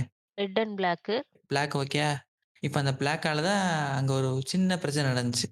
என்னன்னு அப்படின்னு பார்த்தீங்கன்னா, அங்க புக் ஃபேர்ல வந்து நெறைய பேர் வந்து பிளாக் ஷர்ட் போட்டு வந்திருப்பாங்க. ஒரு சில பேர் பிளாக் மாஸ்க் போட்டு வந்திருப்பாங்க. சிஎம் வந்து உள்ள வரும்போது என்ன நடக்குதுன்னு பார்த்தீங்கன்னா, அந்த பிளாக் ஷர்ட்டும், பிளாக் மாஸ்க்கும் யார் யார் போட்டிருக்காங்களோ எல்லாரையும் வெளிய அனுப்பிட்டாங்க. பார்த்தேன், பார்த்தேன். இந்த நியூஸ் ஆ பார்த்தேன்.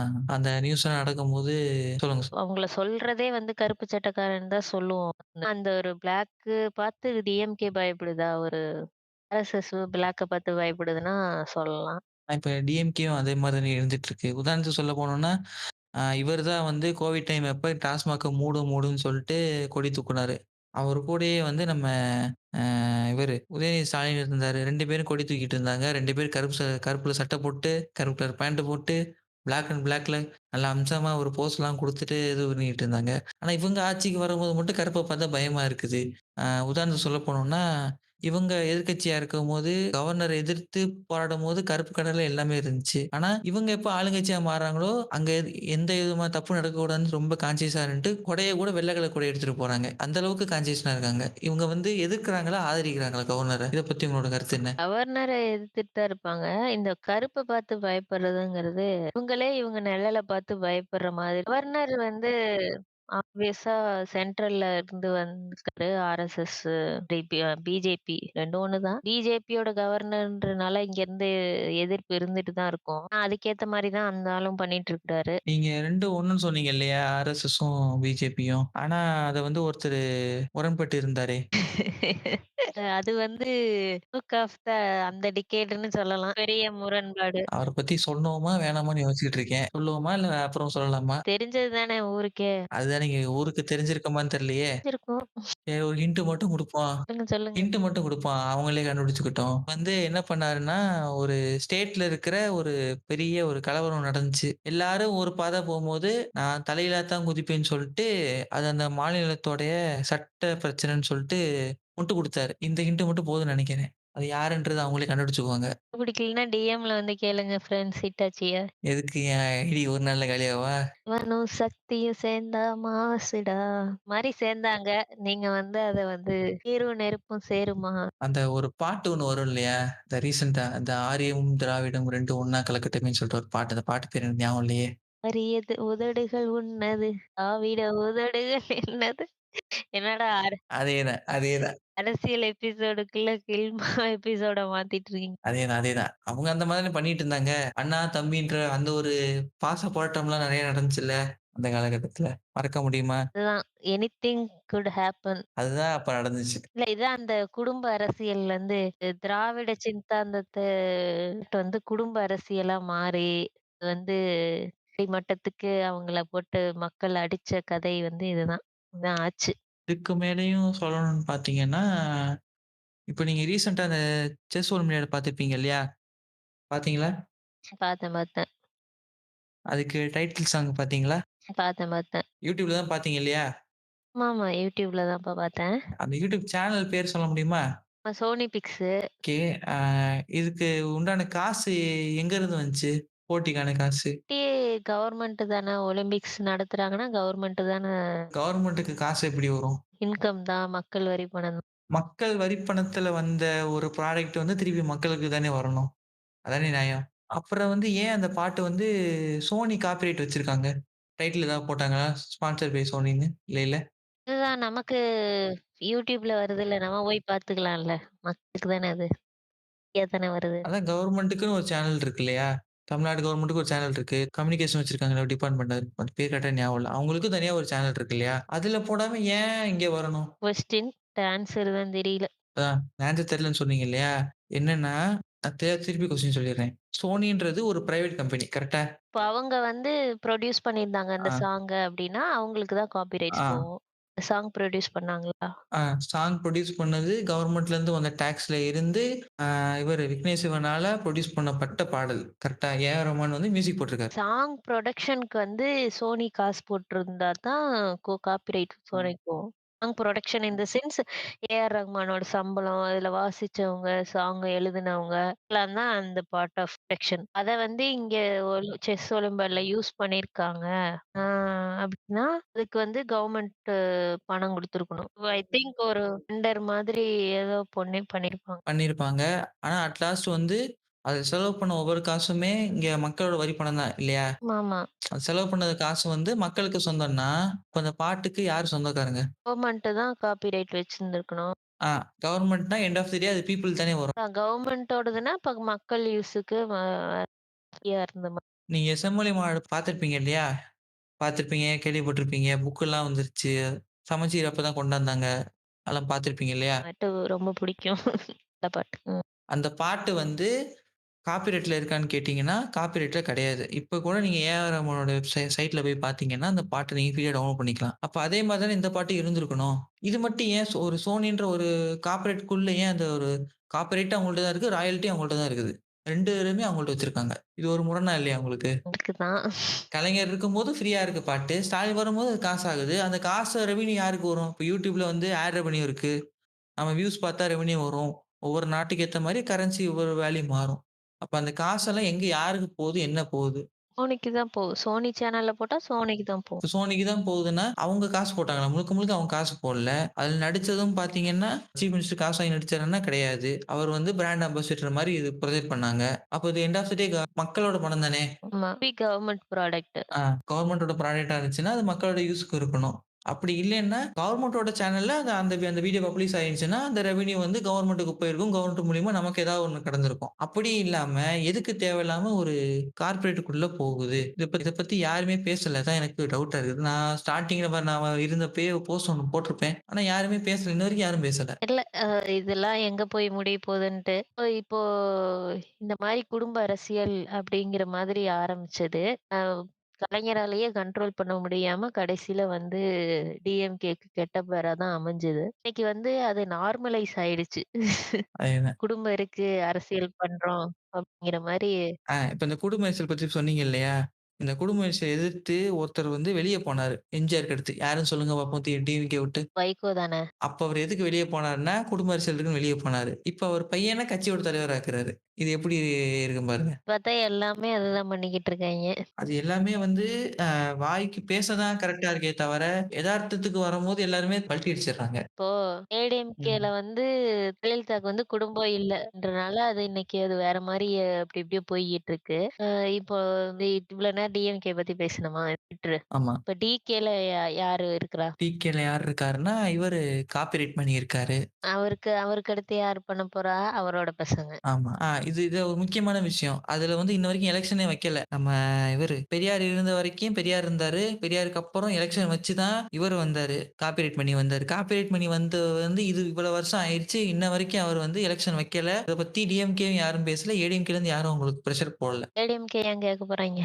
ஏடிஎம்கே ஏன் கேட்கணும்னு பார்த்தீங்கன்னா, நம்ம ஏவனுக்கு வந்து சமூக நீதி காத்த வீராங்கனைன்னு பட்டம்லாம் குடுத்தாரே! அது வந்து வேற வழி இல்லாம ஏன் அவங்களுக்கு அப்ப அந்த இது குடுத்தாங்கன்னா, அந்த 69% ரிசர்வேஷன் வந்து ஏடிஎம்கே பீரியட்ல தான் ஜெயலலிதா வந்து கண்டிப்பா அது தமிழ்நாட்டுல 69% இருக்கும் அப்படிங்கிற மாரி ஷார்ட்டா அந்த இது கொண்டு வந்தது அவங்க தான். அன்னைக்கு ஒரு வேள ஜெயலலிதா அத சேவ் பண்ணாம அந்த 69% வந்து சேவ் பண்ணாம விட்டுருந்தாங்கன்னா, இன்னைக்கு அவங்க ஆட்சியில இருந்தப்போ, இன்னைக்கு திரும்ப அத எடுக்கிறதுன்றது ரொம்ப கஷ்டம். இன்னைக்கு பார்த்தோம்னா, இந்த 50% உயர்கல்வி மெடிக்கல் சீட்டுக்கு மெடிக்கல் பிஜி சீட்டா ஆ. அதுக்கே வந்து ரொம்ப வருஷம் பிரச்சனை பண்ணிட்டு இருந்தானுங்க. 4, 5 வருஷமா கிட்டத்தட்ட ஜெயலலிதா போனதுல இருந்தே அந்த நடந்துட்டு இருக்குன்னு நினைக்கிறேன். லாஸ்ட் இயரா என்னமோ தான் தீர்ப்பு வந்துச்சு. தமிழ்நாட்டுல 50% தான் நாங்க அத விட்டு குடுக்க முடியாது அப்படிங்கிற மாதிரி ஒரு இது முடிவுக்கு வந்தாய்ங்க. இந்த இந்த இத்தன வருஷத்துல இந்த படிச்சுட்டு இருந்தவங்கலாம் பயங்கர கன்ஃப்யூஸ்ட் ஆயிருப்பாங்க. நமக்கு ரிசர்வேஷன் இருக்கா? இல்லையா? சீட் கிடைக்குமா? கிடைக்காதான்ற மாரி. அகைன் இப்ப இந்த 69% அன்னைக்கு இதாகாம விட்டுருந்தாங்கன்னா, இப்போ டக்கு டக்குன்னு அது எப்படி வேணா பிச்சு இதா இருக்க வாய்ப்பு இருக்கு. ஏன்னா இப்பதான் வந்து நீ நெனச்சோனே போய் 10% வாங்கிட்டு வந்து ஜாலியா உட்காந்துருக்கானுங்க உயர் சாதி ஏழைகள். அப்படி இருக்கும்போது அவங்கள அப்படி சொல்லக்கூடாது. அவங்க வந்து எப்படி சொல்லணும்னு பார்த்தீங்கன்னா, அவங்க வீட்ல வந்து எல்லாருமே வந்து 60,000 மேல சம்பாதிப்பாங்க. ஆனா, அவங்க வந்து ஏழைகள். அதே நம்ம வீட்ல வந்து 45,000க்கு மேல சம்பாதிச்சோம்னா, நம்ம பணக்காரங்க. அவங்க வந்து அப்படி இது குடுத்துட்டு இருக்காங்க. அதுதான். அப்படி சொல்லணும் அவங்கள. 60,000ங்கிறது பத்துமா? நீயே சொல்லு. ஒரு சென்னை சிட்டில மாசம் 60,000 அப்படிங்கும்போது, எப்படி அது பத்தும்? ஒரு நாள் வந்து வெளில போய் சாப்பிடுறதுக்கு குடும்பத்தோட போய் சாப்பிட்டாங்கன்னா, எங்க சாப்பிடுவாங்க? சரவணா பவன்ல அடையாறு ஆனந்த பவன்ல போய் சாப்பிடும்போது, நல்லா நெய் ஊத்த ஊத்த நெய் வடியும் அப்படியே. கீ ரோஸ்ட்டு, கீ ம். பொங்கல் அப்படி சாப்பிடும்போது, செலவாகுமா? ஆகாதா? இதுக்கெல்லாம் மாசம் 60,000 பத்துமா? சொல்லு. அது அந்த செலவாகும். அப்புறம் வந்து நைட் நேரம் வந்து அவங்களுடைய சொந்தக்காரங்களோ, அவங்க பசங்களோ வந்து யுஎஸ்லேருந்து ஃபோன் பேசுவாங்க இல்லையா? அந்த டேட்டா காஸ்ட்லாம் எங்க போய் இது பண்றது? இதுக்கெல்லாம் வைஃபை கனெக்ஷன் வேணும். அவங்க ஃபேஸ்லாம் நல்லா தெரியணும்னா, நல்ல லேப்டாப், நல்ல ஒரு ஆமா. நல்ல ஒரு ஐபேட் ஒண்ணு வாங்கி வச்சுக்கிட்டு, என்ன சொல்றது? நல்ல ஒரு ஐபேட் ஒண்ணு வாங்கி வச்சுக்கிட்டு, நல்ல ஒரு மேக் ஒண்ணு வச்சுக்கிட்டு, அதெல்லாம் வச்சுக்கிட்டு இருக்கிறவங்க ஏழைகள் இல்லையா? ஆமா. அப்புறம் அவங்க சொந்தக்காரங்கலாம் கிரிக்கெட்ல விளையாண்டுட்டு இருப்பாங்க. அவங்களெல்லாம் நல்லா பார்க்கணும்னா, நல்ல ஒரு பெரிய ஸ்க்ரீன் டிவி வேணும். நல்லா லைவ்ல தெரியும். வச்சு இல்லையா? இவரெல்லாம் வந்து ஏழையா இருக்காங்க. நம்ம வீட்ல வந்து டிவி வர்றதுக்கே வந்து கவர்மெண்ட் ஃப்ரீயா குடுக்குற நிலைமையில நம்ம இருந்தோம் அந்த காலத்துல. அப்ப வந்து நம்ம பணக்காரங்க இல்லையா? அவங்களோட கூற்றுப்படி. நம்ம வந்து அந்த டிவிலாம் பார்த்து சோம்பேறி ஆயிட மாட்டோமா?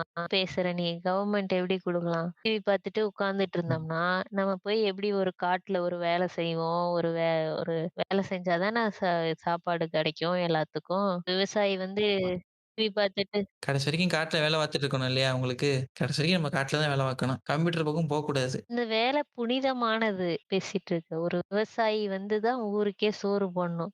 புனிதமான வேலை செஞ்சுட்டு இருக்கும்போது, நீ வந்து டிவி பார்த்துட்டு உட்கார்ந்திருந்தேன்னா, அந்த புனிதம் கெட்டு போயிடாதா? அவங்க வீட்ல 4K டிவி ஓடிக்கிட்டு இருக்கே. நம்ம வீட்ல வந்து எல்சிடிக்கே நாக்கு வலிக்கிறோமே! இது எப்படி சொல்றது? அப்ப நீங்க வந்து உங்களுக்கு ஒரு புனிதமான வேலை உங்களோட கடவுள் படைப்பிலேயே வந்து பணிக்கப்பட்டிருக்கீங்க. புனிதத்த செய்யறோம் அப்படிங்கிற ஒரு இது சாட்டிஸ்ஃபேக்ஷன்லயே உங்களோட இந்த பிறவி பலன நீங்க அடைய முடியும். பேசிட்டு இருக்கீங்க நீங்க. இப்படி கடைசி வரைக்கும் மேல வந்து சுமை மாரி ஏத்திட்டு போயிரணும். அவங்க வந்துட்டு இம்புட்டோண்டு தட்டுல வந்துட்டு வெளிய வந்துட்டு பிச்சை எடுக்கிற மாரி பிச்சை வாங்கிட்டு, உள்ள போய் பார்த்தோம்னா, அவங்களுக்கு தனியா ஏசி ரூமு, அவங்களுக்கு தனியா பெரிய டிவி, அவங்களுக்கு தனியா ஒரு பெரிய நல்ல ஒரு காரு இப்படி வெறும் தட்டு வாங்கி சம்பாதிச்சுட்டு இருக்காங்க அறிவு ஏழைகள்லாம். தட்டு வாங்கி இவ்வளவு சம்பாதிக்கிறாங்க. அவங்க ஏழைகளா இருக்காங்க. நாங்க கஷ்டப்பட்டு உழைச்சாலும் நாங்க பணக்காரங்க இல்லையா? அதாவது நீங்க வந்து ஒரு எல்சிடி ஸ்க்ரீனுக்காகவும், ஒரு ஏசிக்காகவும் உங்களோட பிறவி பலன விட்டு குடுக்குறீங்கன்னா, அது வந்து ரொம்ப தவறான விஷயம். இருக்கட்டும், இருக்கட்டும். புனிதம் உங்களால ஒரு புனிதம் இந்த பூமியில நிகழ்த்தப்படுதுன்னா,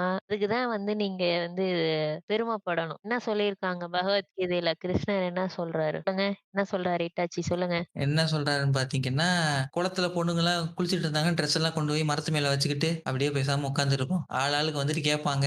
அவங்கள வந்துட்டு ஒரு இந்த படத்துல வரும் தெரியுமா? நம்ம இவரு சங்கர் வந்து எப்படி பொண்ணுங்கள வந்து ஒரு காட்சிப்படுத்துறாரோ, அந்த மாரி காட்சிப்படுத்தி மார்க் போட்டு, ட்ரெஸ் தூக்கி போட்டு அனுப்பிட்டு இருப்பாரு.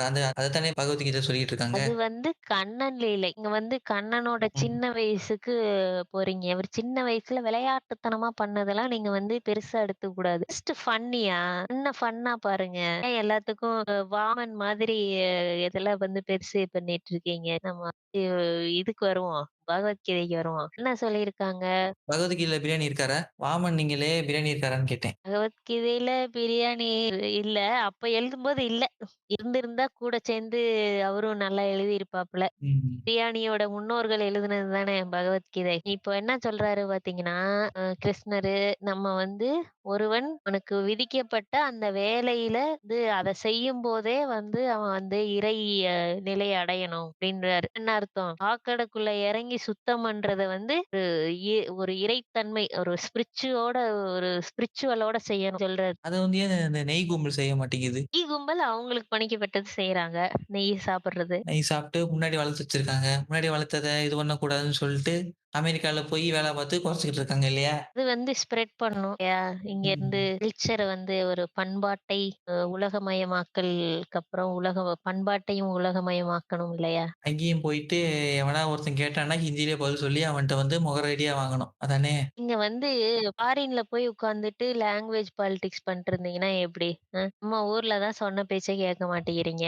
அ க ஒரு ஒரு கிழவன் பேச்ச கேட்டு இப்படி எல்லாம் கண்டத பேசிட்டு இருக்கு. அதையே போய் வெளிநாட்டிலயும் ஃபாலோ பண்ணீங்கன்னா எப்படி? பிரிவினை பேசுறீங்க ஏதாச்சு? நம்ம பிரிவினை பேசிட்டு இருக்கோமா? ஆமா. அப்ப அங்க வந்து காலையில வந்து இது பைத்தியக்காரி மாரி ஒருத்தவங்க சுத்திக்கிட்டு இருந்தாங்க. நீங்க கூட இப்ப ரீசென்ட்டா போட்டோமே போஸ்ட் ஒண்ணு. ரோட்ல வந்துட்டு பைத்தியக்காரி மாரி 2 பேரும் சுத்திக்கிட்டு இருக்காங்க. அவங்களுக்கும் சம்மந்தம் இல்ல, ட்ரெஸ்ஸுக்கும் சம்மந்தம் இருக்காது. இது வந்து இதுதான் கலாச்சாரத்த, பண்பாட்ட உலகமயமாக்குறது. அதே இங்க பண்ணாங்கன்னா, கிறிஸ்டியன் மிஷனரீஸ் இருக்கிறாங்களே என்ன சொல்லுவாங்கன்னா, அதேதான், அதேதான். பிரெட்டுக்கும் இதுக்கும் மதம் மாத்திட்டாங்க.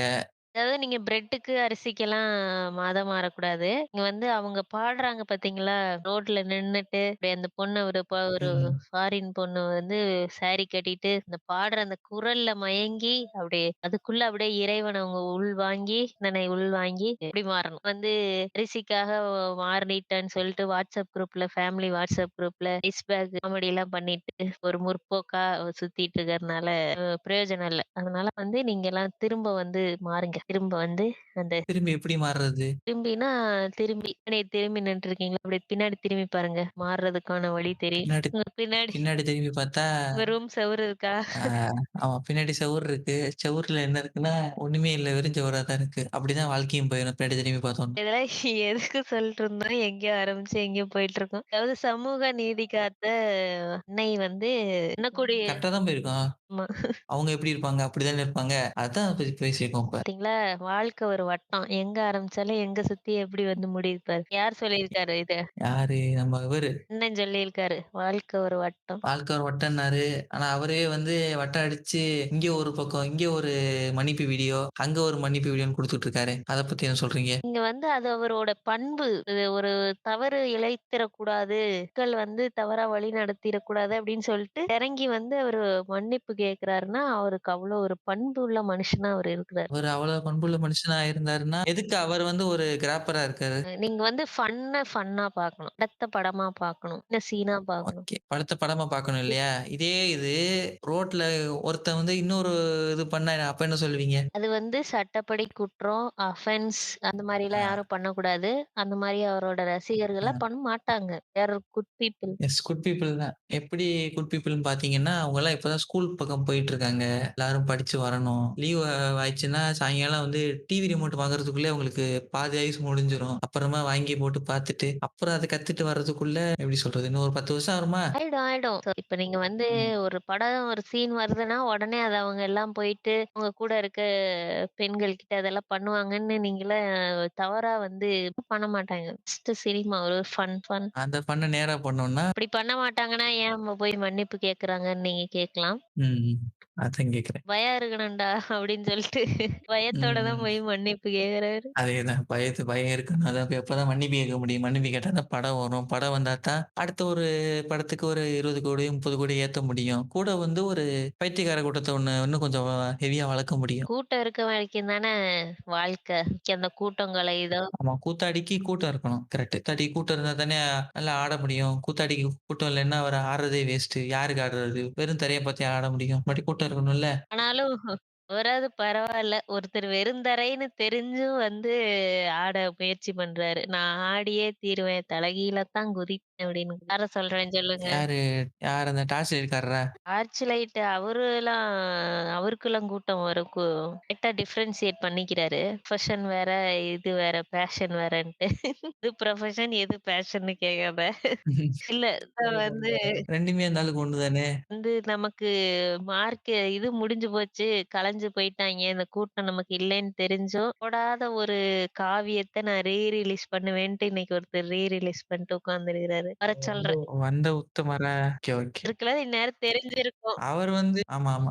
அவர் வந்து எப்படின்னு பார்த்தீங்கன்னா, அந்த ஒரு அரசியல் பேச்சு வச்சே தன்னுடைய சம்பளத்த இன்னைக்கு 150,00,00,000 கொண்டாந்து நிப்பாட்டியிருக்காருல்ல. அவர் எவ்வளோ பெரிய அ சாமர்த்தியசாலின்னு நீங்க பார்க்கணும். அவருக்கு வந்து ஒரு காலத்துல இருந்த மாஸ வச்சுட்டு, வெறும் மீடியா ஸ்டண்ட்லயே வந்து பேசி, பேசி உண்மையாலுமே வந்து அவ்ளோ அன்னைக்கு அளவுக்கு இன்னைக்கு ரசிகர்கள் இருக்காங்களான்னா டவுட் தான். ஆமா. அப்படி இருந்தாங்கன்னா, அண்ணாத்த படத்த வந்து ஒரு வெற்றி படமா மாத்திருப்பாங்க. ஆனா துரதிர்ஷ்டவசமா என்ன ஆயிடுச்சுன்னா, அவங்களுக்கே பிடிக்காம மொத ஷோவே டிசாஸ்டரா மாறிடுச்சு. So sad. இல்லன்னா இவ்ளோ டிசாஸ்டர் ஆவாது. ஓரளவுக்காவது ஒரு அண்ணன் படம் ஓடுதோ இல்லையோ, ஒரு ஃபர்ஸ்ட் 2, 3 ஷோவாவது ஓடிரும் இல்லையா? ஏன்னா அந்த அளவுக்கு ஒரு ஃபேன் இருக்க தான் செய்யுது. வலிமையே எடுத்துக்கயேன். ம். ஓவராலா படம் லாஸ்னாலும் ஃபர்ஸ்ட் ஒரு 2, 3 ஷோ அப்புறம் ஓரளவுக்கு அந்த அந்த ஒரு நாள் வந்து ஒரு மிக்ஸ்டு ரிவ்யூவா தான் இருந்துச்சு. தான் ஒரு வழியா இந்த ஃபேன்ஸ்க்கு இதெல்லாம் முடிஞ்சதுக்கப்புறம், "அட போங்கடா" அப்படின்ற மாரி ஆயிடுச்சு. இந்த அண்ணாத்த நெறைய அடி வாங்குனதுக்கு அப்புறமும் ஏன்னா இப்போ ரிலீஸ் பண்ண பாபாவே அப்பயே வச்சு செஞ்சுட்டாய்ங்க. இப்படி இருந்தும் ஆமா. எந்த நம்பிக்கையில வந்து அவருக்கே வந்து ஓடுன படம் நெறைய இருக்கு. இன்னைக்கு ஜெனரேஷன் கூட அந்த படம்லாம் புடிக்கும். ஆனா வந்து பர்ட்டிகுலரா இந்த டைம்ல வந்து இந்த பாபா ரிலீஸ் பண்றாங்க அப்படின்னா, உங்களுக்கு எவ்வளவு வந்து ஒரு பொலிட்டிக்கல் இதுதான் அது. ஐடியாலஜிலாம் இங்க பேசுனா அடி வாங்குவோம்னு தெரிஞ்சும் விட்டு குடுக்காம அதே ரிலீஸ் பண்ணி பேசுறானுங்கன்னா, இன்னைக்கு வந்து இன்னைக்கு எப்படி சொல்றதுன்னா, அவரு வந்து எப்படி சொல்றது? அவரு வந்து ராமசாமி எதிர்த்து நிக்கிறாரு. உங்களுக்கு புரியலையா? அதான் சொல்றேன். இப்போ முன்ன வந்து ம். ஓரளவு நடுவுல வந்து ஒரு ஸ்டார்ட்டிங்ல பெரியார் மேல இப்ப எல்லாருக்கும் தெரிஞ்சுட்டு இருந்தாரு. ஒரு நம்ம அப்பா, அம்மாக்கு முன்னாடி ம். ஜெனரேஷன், அப்பா, அம்மா ஜெனரேஷன் ஓரளவுக்கு அந்த மாரி ஒரு இதா இருந்துச்சு. இதுக்கப்புறம் ஒரு நடுவுல ஒரு ம். ஜெனரேஷன் வந்து இந்த பொலிட்டிக்கல் இதெல்லாம் வந்து இதாகாம ஒரு அரசியல்னா சாக்கடை, படிச்சு வேலைக்கு போணும் அப்படிங்கிற ஒரு மூவ்மெண்ட்ல இருந்தாங்க. அவங்களுக்கு வேணா இந்த பெரியார் பத்தி அந்த இதெல்லாம் தெரியாம இருந்திருக்கலாம்.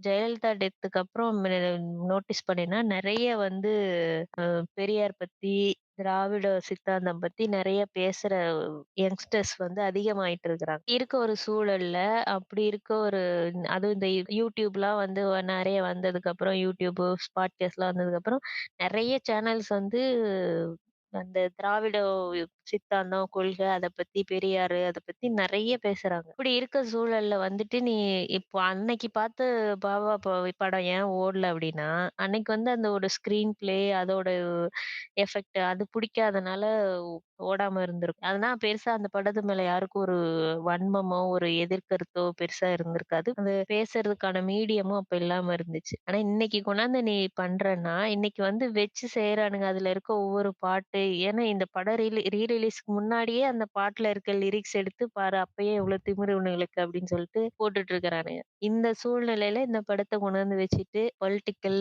சுத்தமா இல்ல, வரலன்னு போனதுக்கு அப்புறம், நான் வருவேன்னு சொன்ன ஒரு படத்த கொண்டு வந்து திரும்ப போட்டு, என்ன ட்ரை பண்றானுங்க? என்ன தைரியத்துல இது பண்றானுங்கன்னே தெரியல. அடி வாங்குவோம்ன்னு தெரிஞ்சே வந்து அடி வாங்குறானுங்க. உங்களுக்கு அடி வாங்கி பழகி போச்சு. நமக்கு அடி குடுத்து பழகி போச்சு. 2ம் ஒண்ணு தானே! இந்த செத்த பாம்ப எத்தன தடவடா எடுத்துட்டு வரீங்க அடிக்கிறதுக்கு அப்படின்ற மாரி தான் இருக்கு. வேற ஏதாவது ஓகே. செத்த பாம்பு சொன்னதும் ஒண்ணு ஞாபகம் வருது. நம்ம வந்து இப்ப டிஎம்கே தானே போட்டு அடிச்சுருக்கோம். ஏடிஎம்கே போட்டு அடிக்கல இல்லையா? ஆ இது வந்து அதான் செத்த பாம்பு ஆயிடுச்சே. அதான். அதுதான் காரணம். அதனால கேட்கிறவங்க யாரும் தப்பா இது பண்ண வேணாம். ஏடிஎம்கேன்றது ஒரு செத்த பாம்பு. செத்த பாம்பு அடிச்சோம்னா, புண்ணியம் இல்லாம தான் இருக்கும். அதனால இப்ப இப்ப இருக்கிற பாம்பு வந்து பல்லுல விஷம் கொஞ்சம் அதிகமா இருந்தாலும், அத புடுங்குறதுக்காண்டி தான் இந்த ஒரு எபிசோடே தவிர, உருப்படியா இருக்கிற பாம்பு அடிக்கிறது கிடையாது. அத தெளிவா புரிஞ்சுக்கோங்க. ஆனா எல்லாமே சரியா இருக்கோ யாருமே இங்க வந்து பெர்ஃபெக்ட் அப்படின்னு கிடையாது. பெர்ஃபெக்ட்டான விஷயம் இருக்கு அப்படின்னா, அது சரி பண்றதுக்கான கிரிட்டிசிசமும் ஈக்குவலா இருக்கணும். அதான் இந்த ஒரு எபிசோடு. இல்லைன்னா நம்ம அண்ணன் மாரி எல்லாத்துக்கும் முட்டு குடுக்க வேண்டிய நிலைமை வந்து கிடக்கணும். நம்ம அண்ணன் தெரியுமா? தெரியுது. யார சொல்றீங்கன்னு. ம். காலைல கூட ஸ்டோரி போட்டிருந்தேன். அந்த நம்ம அண்ணன பத்தி. என்ன உருட்டு உருட்ட போறாருன்னு தெரியல பார்ப்போம். இன்ன வரைக்கும் வீடியோ வரல. இனி வருமான்னு பார்ப்போம். ஏன்னா, அவர் வந்து ஆல்ரெடி ஏற்கனவே மினிஸ்டர் வந்து ஒரு கிளர்க்க வந்து புடிச்சு திட்டினாரு. ஜாதி பேர்ல. அப்பயே வந்து ஒரு முட்டுச்சாமியா இருந்தாரு அந்த நம்ம அண்ணன் வந்து. திருப்பி அந்த மாரி ஏதாவது முட்டு நீ குடுப்பாரான்னு தெரியல. பார்ப்போம். காத்திருப்போம். நீங்க என்ன நினைக்கிறீங்க? என்ன என்ன மாரி முட்டு குடுப்பாருன்னு நீங்க நினைக்கிறீங்க? முட்டு குடுக்கறதுன்னு முடிவு பண்ணிட்டா, முன்ன பின்னலாம் பார்க்க மாட்டாங்கப்பா. எல்லா பக்கமும் தான் முட்டு குடுப்பாங்க. எல்லாம் வந்து அதேதான், எவ்வளோ அதேதான். அடி வாங்குனாலும் சரி, மூளையே வெளிய வந்தாலும் சரி, முட்டு குடுத்துட்டு தான் இருப்பாய்ங்க. இது ஒண்ணும் பண்ண முடியாது. அதனால யாரு முட்டு குடுக்குறாங்க, சொல்லுங்க. யாரு இதா பேசுறாங்க அப்படிங்கிற அப்சர்வேஷன் நமக்கு இருக்கணும்ங்கிறது தான் வந்து இது.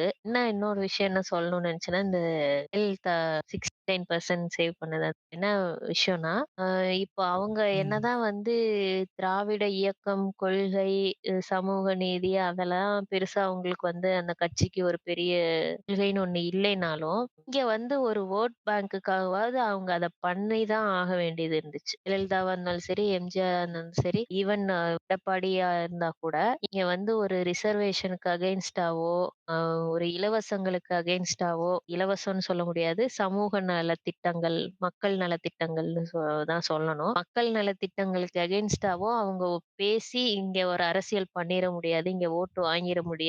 அப்படின்னா என்ன அர்த்தம் அப்படின்னா, வந்து மக்கள் வந்து விழிப்புணர்வோட இருக்கிறாங்க. அப்படிங்கிற ஒரு விழிப்புணர்வு இங்க வந்து இருக்கு. பெரும்பான்மையா இருக்கு. அதனால வந்து நம்ம வந்து விழிப்புணர்வோட இருக்கணும். இருந்தா தான் மேல இருக்கவங்கள நம்ம வேற வழி இல்லாம அவங்க நமக்காக பேசி தான் ஆவணுன்ற சூழ்நிலைக்கு அவங்க வருவாங்க. அதுதான் அந்த ஓட்டோட பவர் அப்டின்னா அதுதான். அந்த பவர் இருக்கனால தான் அந்த ஓட்டு அப்டின்ற விஷயத்துக்கு பவர் இருக்கனால தான் ஈவன் எடப்பாடி கூட ஒரு இடஒதுக்கீடு குடுத்து தான் ஒரு ஈவன் அந்த 10.5% வன்னியர் இடஒதுக்கீடுனாலும், அது சரியா தப்பா அதுக்கு வந்து அது ப்ராப்பரா அவங்களுக்கு போய் சேருமா? அந்த பிரச்சனைலாம் அதுக்கப்புறம் இருந்தாலும், அத குடுத்தா ஒரு இடஒதுக்கீடு குடுத்தா இங்க ஓட்டு கிடைக்கும்.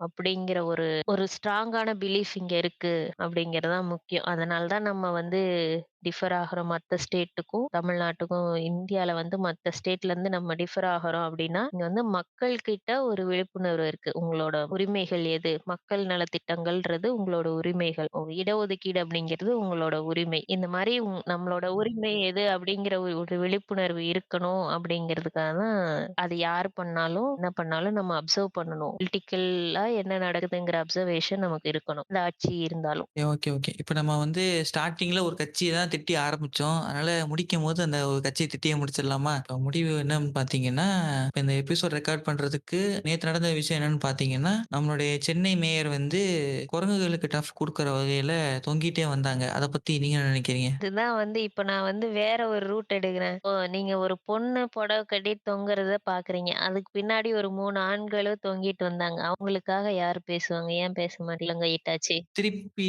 வந்து எங்க வீட்டு பக்கத்துல பிரியாணி வாடை ஒண்ணு அடிக்குது. பிடிக்குதே! அத பத்தி என்ன சொல்றது நானு? பிரியாணி வந்து அளவா இருந்தா தான் நல்லாருக்கும். அளவுக்கு மீறி போச்சுன்னா, எந்த உணவா இருந்தாலும் தெகட்டிரும். அதனால இந்த தெகட்டல் பேச்ச வேணாம். சரி விடுங்க. கொஞ்சம் எபிசோட் நெறைய கேட்டேன் போல இருக்கு. அதனால வந்து ம். வேற ஒரு டைமென்ஷனுக்கு போயிட்டேன். அந்த அந்த டைமென்ஷனுக்கு இப்போதைக்கு நம்ம எடுக்கணும்னு அவசியம் கிடையாது. சரி, ஓகே. இப்ப எதுக்கு அது போனாங்கன்னு தெரியலப்பா. நம்ம வந்து இது எப்படி சொல்றது?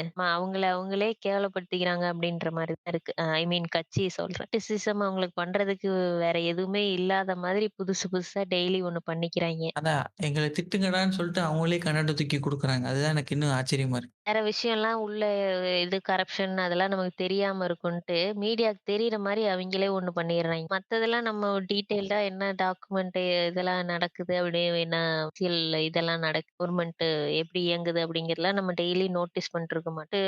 இந்த மாரி ஒண்ணு நடக்கும்போது நமக்கே கண்ணுக்கு அப்பட்டமா தெரியிற மாரி அவிங்களே பண்றாங்க. சம்மந்தமே இல்லாம அதுவும் ஒரு மேயர் போஸ்ட் அப்படின்றப்போ அவங்களுக்குன்னு தனியா இதுக்கான இதெல்லாம் இருக்க தான் போகுது. காராவது இருக்கும். ஒரு டீசென்ட்டான காரா தான் இருக்கும்னு நெனைக்கிறேன். ஏன்னா, நம்ம பார்க்குறோம் இங்க ஒரு பஞ்சாயத்து போர்ட் பிரசிடென்ட்டுக்கே அதுக்கான வசதிகள்லாம் இருக்கும்போது, மேயர் அவங்க அவங்களுக்கு எவ்வளோ இருக்கும்? அப்படியே போயிருக்கலாம் டீசென்ட்டா. எதுக்கு தொங்கிட்டுலாம் போணும்? என்னன்னு தெரியல. கார் குடுக்கலன்னா கேப் புக் பண்ணி கூட போயிருந்திருக்கலாம். ம். ஏன் இந்த அம்மா தொங்கிட்டுலாம் போகுதுன்னு தெரியல கஷ்டப்பட்டு. நீங்க தொங்கிட்டு போவீங்களா எட்டாச்சி அது மாரி? உங்களுக்கு ஒரு அவசரம். நானு அ. ஒரு வாட்டி பஸ்ல தொங்கலான்னு தொங்கி கை அடிபட்டது தான் மிச்சம். அதனால தொங்கல்ன்ற பேச்சுக்கே என் வாழ்க்கையில இடம் இல்ல. அது ஒரு ஒரு வாட்டி அடிபட்டது. அதுக்கப்புறம் பஸ்ஸுக்குள்ள போய் நிப்பேன். பஸ் நனைஞ்சாலும் பரவால்ல, என்னாலும் பரவால்ல. உள்ள போய் தான் நிப்பேன். அதனால தொங்கல்ன்றது கிடையாது. இல்ல இந்த அம்மா இது ஃபர்ஸ்ட் டைம் கிடையாது. ஆல்ரெடி ஒரு வாட்டி கார் பின்னாடியே ஓடி போய் அதுவும் மீடியா ஸ்டண்ட் ஆச்சு. ஒருவேள என்ன சொல்றது? இதே இவங்க மேல ஏதாவது பிரச்சனை வரம்போது ஒரு தேள்பத்திரி சிங்கா அவங்க மேயர் இருக்காங்களோன்னு எனக்கு தோணுச்சு. பண்துன்னு தெரியல. அதுவே ஒரு மீடியா ஸ்டண்ட் ஆச்சு. அப்பவே வந்து எல்லாம் உடனே YouTubeலாம் தூக்கிட்டு போய் கேட்டிருந்தானுங்க. ஒரு இன்டர்வியூலாம் குடுத்துட்டு இருந்தாங்க. ஏன் ஓடுனீங்க? அப்படி இப்படின்னு. அப்பயே கேட்டாங்கல்ல, ஏன் ஓடுனீங்கன்ட்டு. அப்புறம் இப்ப அதனால தான் சரி நீ ஓட வேணாம்மா, சைடுல தொங்கிட்டு வா அப்படின்ட்டாய்ங்க போல இருக்கு. தொங்கிட்டு போ. இப்ப நம்ம ஃபைனல் செக்மெண்ட் வந்துட்டோம். அவ்வளோதான். உங்களுக்கு வேற கருத்துக்கள் இருக்கா? இல்லப்பா வந்து என்ன நடக்குதுன்னு இது பண்ணுங்க. என்ன சொல்றது? யாரு என்ன பண்றாங்க அப்படிங்கிற ஒரு பார்வை நமக்கு தெளிவா இருக்கணும். அதே தான் நானும் சொல்லணும்னு வந்தேன். இறுதியா என்ன சொல்றோம்னா, இப்ப இந்த ஊப்பிகள்லாம் வந்து ஒரு மாரி கடிக்க வரலான்னு பிளான் பண்ணுவீங்க. கொஞ்சம் ஒரு 5, 5, 6, 10 செகண்ட் தள்ளி போனீங்கன்னா, போஸ்ட் கிரெடிட் சீன்னு ஒண்ணு இருக்கும். அதுல நாங்க வந்து இன்னொருத்தவங்கள பத்தி தெளிவா லைட்டா ஒரு இன்ட்ரோ மாரி குடுத்துருப்போம். அதனால அத கேட்டுட்டு அப்புறம் முடிவு பண்ணுங்க. ஸோ அதுவரைக்கும் நாங்க உங்களோடருந்து விடைபெறுகிறோம். நான் உங்கள் இட்டாச்சி. கோணன் நன்றி வணக்கம். என்ன ஆயிட்டாச்சு? 2006 to 2011 தமிழ்நாட்டோட சிறப்பான ஆட்சி அப்படின்னு அறிவிச்சிடலாமா? ஆ ஒரு நிமிஷம். அத விட சிறப்பான ஆட்சி வந்து 91 டூ 96 இருக்கே. அத பத்தி என்ன நெனைக்கிறீங்க? இது அம்மா ஆட்சியே சிறப்பா இருந்திருக்குமே. என்ன ஸ்பெஷல் அதுல? இங்கேயாவது தெரியாம தான் ஆக்ஷன் நடந்துச்சு. அங்க எப்படின்னு பார்த்தீங்கன்னா, தராசு ஆஃபீஸ்ல 2 பேர வந்து அவங்களே வந்து கட்சிக்காரங்களே வாலண்டியரா தள்ளி விட்டு கொன்னுட்டாங்க. இவங்கள மாரி வந்து இது பண்றதில்ல, சாய்ஸ் குடுக்கல. நீங்க வந்து இதான் பண்ணணும்னு சொல்லிட்டு அவங்களுக்கு ஒரு நல்ல வழிய காமிச்சு, அவங்கள கொன்றுருக்காங்க. இதுதான் சிறப்பான ஆட்சின்னு நானும் சொல்றேன். உங்களோட கருத்து? ஓ! அதான் அம்மாவோட வழக்கமே அதானே. அம்மா எடுத்துக்கிட்டேன் அப்படிங்கிற அம்மாக்கு பிடிக்கல தள்ளி விட்டேன். சிறப்பாக நடந்திருக்கு அப்போ. தள்ளி விடுறது. அப்புறம் வந்து இன்னொரு விஷயம் ஒண்ணு இருக்கே. ஒரு பெரிய கோயில் திருவிழால போறேன்னு சொல்லிட்டு நெறைய பேர் நசுங்கியே சாவடிச்சது. ஆ. அப்படியே அடுக்கிக்கிட்டே போவோம். ஆ. இப்படி அடிக்கிட்டே போனோம்னா, அடுத்து முடிவில்லாம போயிரும்.